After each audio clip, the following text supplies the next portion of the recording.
Distinguished Chairperson of this august gathering and Secretary of the Marx Memorial Library, Professor Mary Davis, Her Excellency the Ambassador of Cuba to the UK, Ismara Vargas Walter, General Secretary of the Communist Party of Britain, Robert Griffiths, Chairperson of the Marx Memorial Library, Alex Gordon, Treasurer of the Marx Memorial Library, Harsev Bains, distinguished representatives from the embassies of China, Vietnam, Laos, Venezuela, Sri Lanka, and my dear comrades and friends. At the outset, I profusely thank the leadership of the Communist Party of Britain and the Marx Memorial Library for giving me this great honor and privilege of delivering the 2025 Marx Oration to mark the death anniversary of the greatest revolutionary thinker who ever lived, Karl Marx. On behalf of the 1 million members of the Communist Party of India Marxist and the 15 million members of the All India Kisan Sabha, that is the All India Farmers Union, I convey my warmest revolutionary greetings and red salute to you all.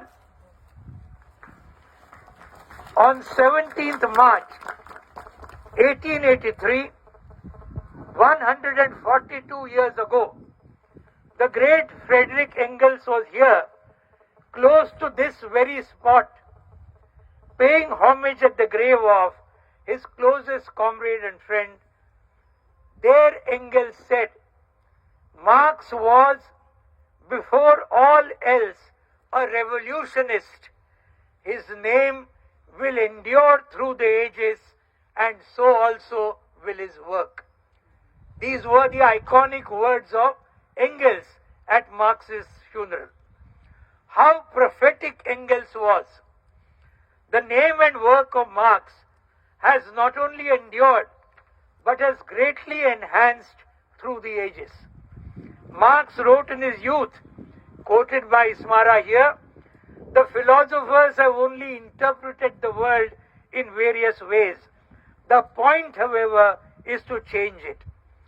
His scientific, critical, and revolutionary method of the analysis of society has indeed changed the world, and there is no doubt that it will change it even more in the days to come. Marx's discovery of the science of dialectical and historical materialism, the theory of surplus value, which uncovers the reality of exploitation and his stress on the necessity of a political class struggle to achieve revolution, liberation, and socialism, have been borne out by the actual experience of gigantic struggles. The historic saga of various socialist revolutions and their spectacular achievements, and of the iconic and victorious struggle of the Soviet Union against world fascism, will always live on through the ages. The state of the world today proves the relevance of Marx's analysis. Let us take just 3 brief quotes of Marx and see how perfectly they apply today. In Capital, Volume 1, Marx writes, if money, according to Augier, comes into the world with a congenital blood stain on one cheek, capital comes dripping from head to foot, from every pore, with blood and dirt. This is what Marx wrote. And then he adds a footnote quoting Dunning, where he says, with adequate profit, capital is very bold.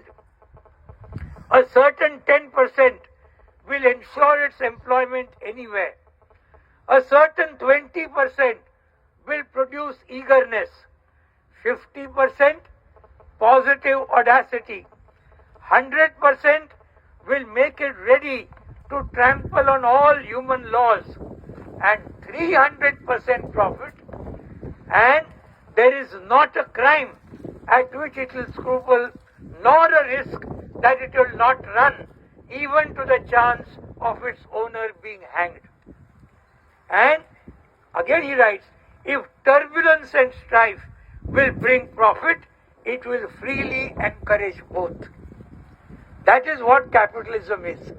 And again, in Capital Volume 1, Marx writes, accumulation of wealth at one pole is therefore at the same time accumulation of misery, agony of toil, slavery, ignorance, brutality, mental degradation at the other pole, at the opposite pole, that is, on the side of the class that produces its own product in the form of capital. And the third and the last quotation. In the Communist Manifesto, Marx and Engels write, the need of a constantly expanding market for its products chases the bourgeoisie over the whole surface of the globe. It must nestle everywhere, settle everywhere, establish connections everywhere. Marx and Engels, in this prescient passage, hint at the globalization to come. How many years ago? 177 years ago. This is what they wrote in 1848. With the development of capitalism, Lenin enriched this concept of Marx in his seminal work, Imperialism, the Highest Stage of Capitalism, in 1917. What do we see in the world today? We are coming to the present. What do we see in the world today which underlines the relevance of Marx? Gross and obscene inequalities abound. The world's richest 1% own more wealth than the bottom 95% of humanity. Since 2020, the richest 1% have grabbed nearly 67% of all new wealth, nearly twice as much as the bottom 99% of humanity. Billionaire fortunes are rising by $2.7 billion a day, even as inflation outpaces the wages of 1.7 billion workers. The cost of living crisis. On the other hand, in 2023, 46% of the world's population, or over 3 billion people, are living under the global poverty line. Of these, 700 million people live in extreme poverty, surviving on less than $2.15 per day. 10.7% of the world population is affected by severe food insecurity, and of these, 60% who go hungry are women and girls. The global unemployment rate today is 5%, and the global youth unemployment rate is 13%.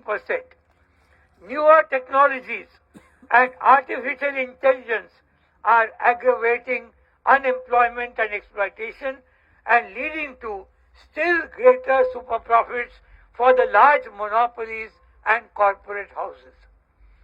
Runaway inflation and wages not keeping up with it has led to a severe cost of living crisis in several countries for both the working class and the middle class. In 2024, 54 countries were in a debt crisis, and net resource transfers from developing to developed countries have averaged $700 billion per year. This is the stark situation of the world today. The not a shadow of doubt that all the above stark facts are a direct result of the policies of neoliberalism and imperialist globalization, which have intensified in the last 4 decades.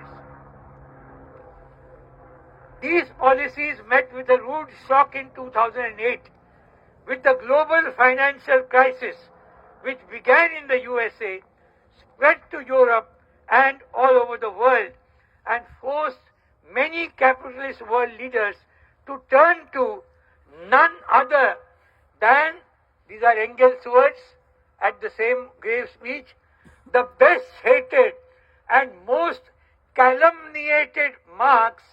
All these big capitalist leaders, they turned to this Marx to get a credible explanation for these events. What a poetic irony that was. What a poetic irony. That is what? The rising social unrest as a result of these extreme global inequalities between the global north and the global south, economic and social inequalities within each nation, and the attacks of the ruling classes on the working people through austerity measures is being broadly channelized in 2 directions depending upon the concrete situation in each country. One direction is the rightward shift in many countries, which sometimes takes the form of far-right and neo-fascist attacks on racial, religious and other minorities, including immigrants. Ironically, this same policy of Adolf Hitler is now being faithfully copied by Benjamin Netanyahu now against Palestine and also by some others. In many countries, the political ideological bankruptcy of social democratic parties and their unprincipled compromises have helped the far right to advance. The opposite trend is the leftward shift in some countries of Latin America, Asia and Europe, where left forces could win over sections of the people. And here I mention Venezuela, Bolivia, Brazil, Mexico, Colombia, Uruguay, and of course the latest great victories in Sri Lanka, near my own country, where Marxists have come to power, not only as the president, but also in parliament. So these are also happening. On the other hand, the left is also asserting itself. Donald Trump of the USA is the latest and classic example of the far-right, neo-fascist, authoritarian offensive.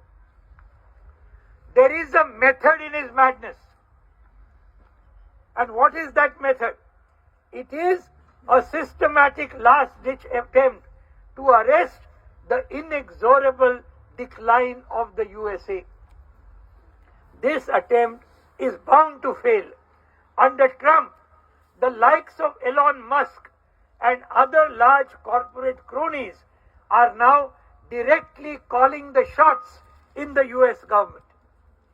This will make it even more plutocratic, neoliberal, anti-people and anti-democratic. Neoliberalism thus creates the conditions for neo-fascism.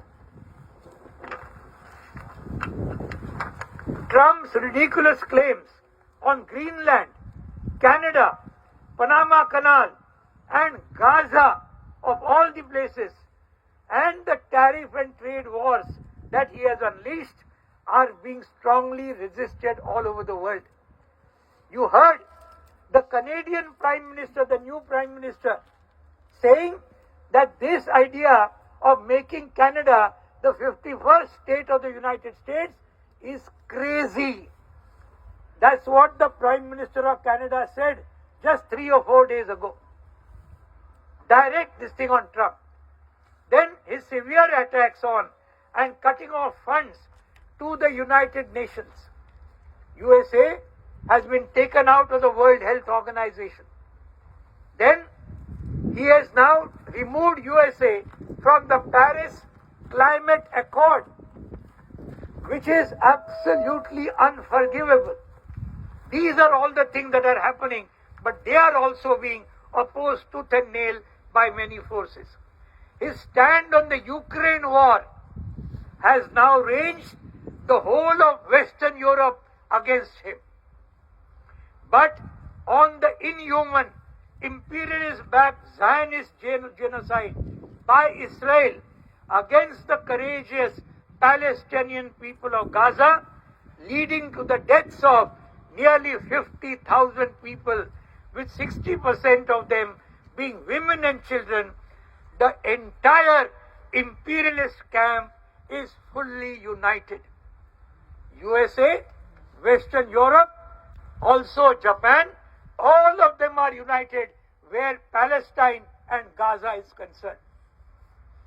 On this occasion, we salute the socialist countries like Cuba, China, Vietnam, Laos, Democratic People's Republic of Korea, and the left-led countries of Latin America and Sri Lanka, who are working hard to ensure the rapid and just socio-economic progress of their people, and many are also boldly opposing imperialism and Zionism. Our special red salute to the valiant people of Cuba, led by its Communist Party, who are today in the eye of the storm and who are resisting this new attack of Trump on the sovereignty of Cuba. We wish them every success in their victory to come, as Fidel Castro won, as Che Guevara won, as Raul Castro won. The Cuban Communist Party and the people will win yet again. There is no doubt about this. In other countries too,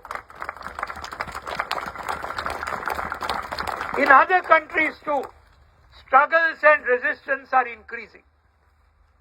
In my country, India, we saw in 2020-21 a truly iconic and united nationwide struggle by millions of farmers who blocked the national highways leading to the nation's capital, Delhi.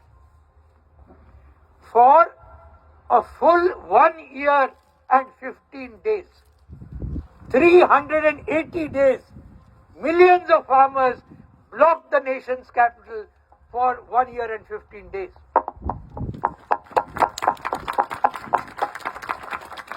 I am proud that my organization, All India Kisan Sabha, was part of this struggle, which was led by a big united front called the Sanyukta Kisan Morcha. These farmers were fighting against the 3 pro-corporate, anti-farmer farm laws imposed by the central government at the height of the COVID pandemic. Over 700 farmers were martyred in this struggle, which eventually forced the government to repeal the 3 farm laws, leading to a historic victory. Now, the same central government is trying to implement the draconian 4 labor codes against the working class, which are equally pro-corporate and anti-worker. A massive, united, nationwide general strike by the working class, supported by a complete rural strike by the peasantry, in which several million workers and peasants will participate, is being planned for next month against this serious assault in India.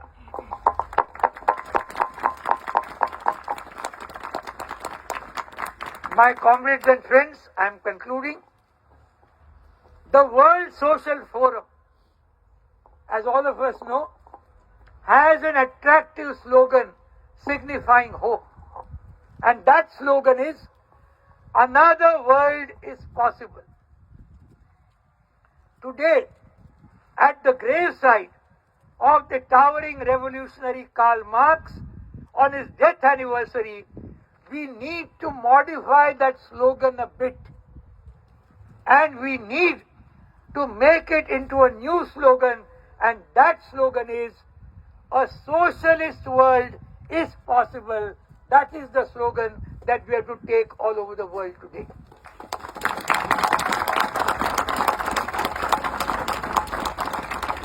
Because socialism for the 21st century is the only alternative before humankind.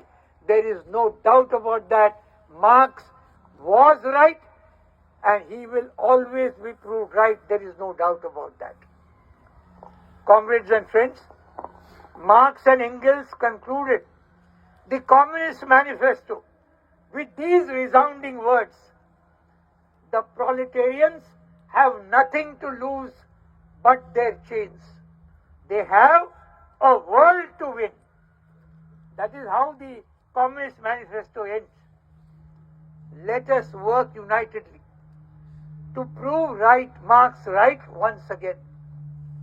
Let us bend all our efforts to win over the minds and the hearts of our people. Let us fight with all our energy, strength, power, intelligence, and imagination to win the world. That is the slogan for today. We have to win this world. Thank you very much. Down with imperialism, down with neo-fascism, down with capitalism, down with feudalism. Long live democracy, long live socialism, long live revolution, long live Marxism. Thank you very much.